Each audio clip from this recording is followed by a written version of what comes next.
Уште една енергетска криза. Дали ви делува познато?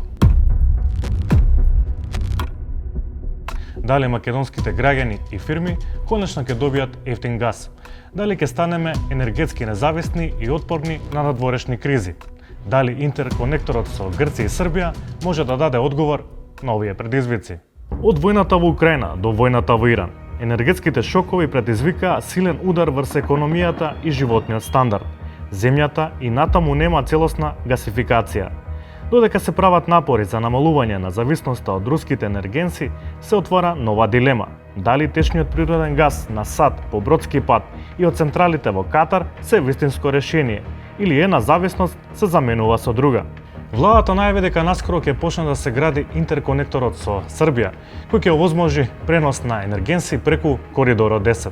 Од грчките терминали преку македонска територија ќе се одвива значајна дистрибуција.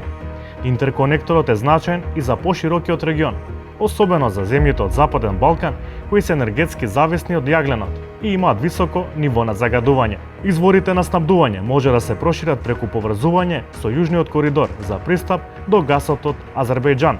Бидејќи гасот се смета за преодно фосилно гориво, гасоводите утре ќе може да се користат и за пренос на зелен водород, со учество на обновливи извори на енергија. Но овој план, без вложување во батериски системи и модерни хидроцентрали, може да ја остави земјата, а со тоа граѓаните и компаниите ранливи на енергетските шокови.